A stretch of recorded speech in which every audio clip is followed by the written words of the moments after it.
Hello to you, Mr. Rees-Mogg. Thank you for joining us. Nice to see you. What does she need to come back with to placate you? I think if she could get rid of the backstop and have it removed from the withdrawal agreement, that would enable her to get her deal through the House of Commons.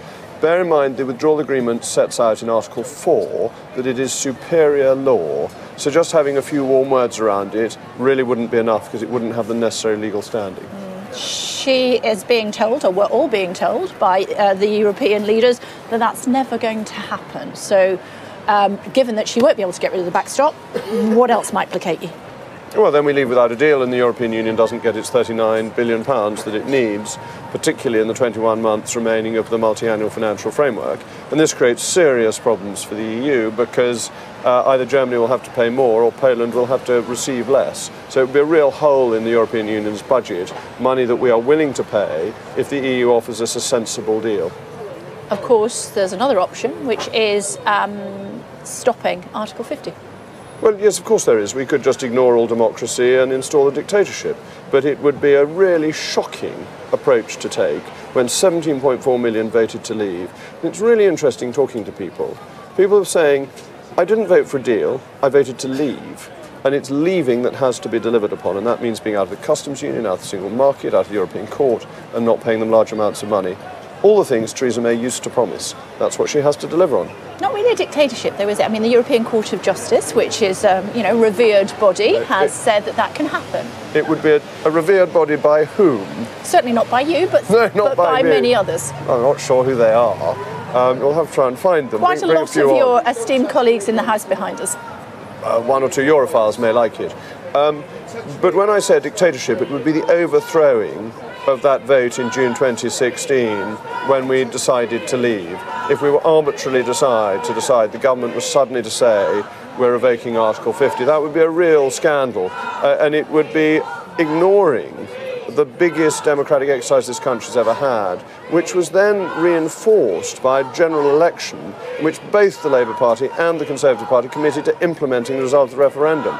So can politicians just say anything and then do the reverse? Can they pile lies upon lies? They want a people's vote. They had one. They may have missed it. Perhaps they were asleep on the 23rd of June 2016. We had a vote. 17.4 million people voted to leave.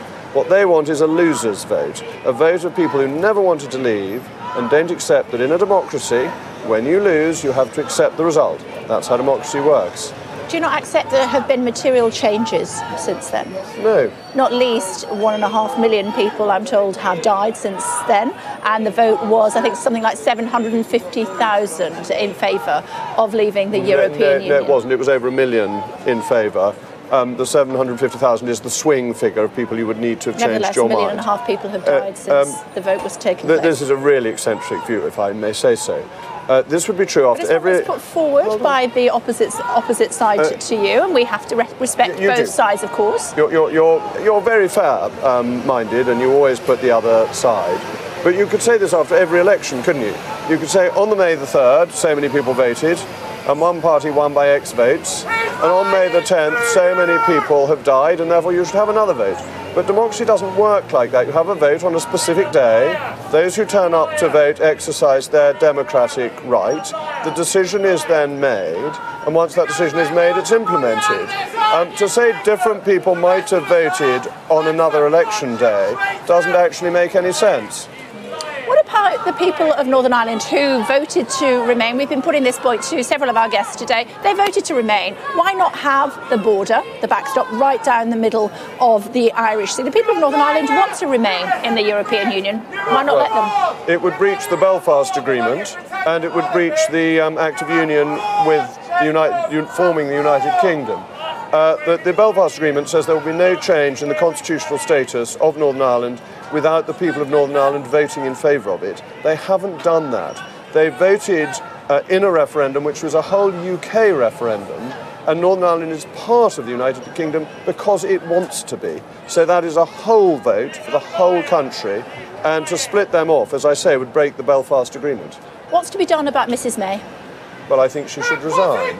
The major plank of her policy cannot get through Parliament. Her negotiation has been unutterably weak, and she's gone off to the continent to ask for something that a week ago she said was impossible. I think all decency, in all duty, her period of office should now come to an end.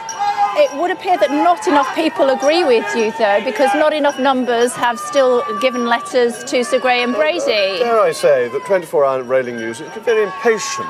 Politics evolve. You gave us the impression that that was going to happen weeks ago. A week is a mere bagatelle. Harold Wilson may have said a week is a long time in politics. Did. But in the normal stretch of our history, a week is a very short time. Wait and see. You're frustrated and disappointed that it hasn't happened I'm never frustrated, and now. I don't suffer from disappointment, no. I'm glad to hear that, but nevertheless, that is the case. You did expect enough letters to have been handed in by now. Even suggestions by some of your supporters that letters were being shredded, God forbid. Well, I think that was a joke. But as the very distinguished Sir Peter Tapsell said to me, former Father of the House, he said to me, you should always remember there is more time in politics than you think. And I always thought that was very good advice. Who should she be replaced by? Well, fortunately the Tory party has so many able people who could take over. But I think it's important that it's somebody who believes in Brexit. And so my top three would be Boris Johnson, David Davis and Dominic Raab. OK, and you don't care which three of those? I think each of those could do it very well. I do have a favourite amongst them, but let's wait and see. Who's that? It's Boris. I think Boris has a greater reach, but any of those three I would be willing to support with enthusiasm. OK, good to talk to you. Always a pleasure. Thank you very much indeed for joining us. We really appreciate it. Thank you.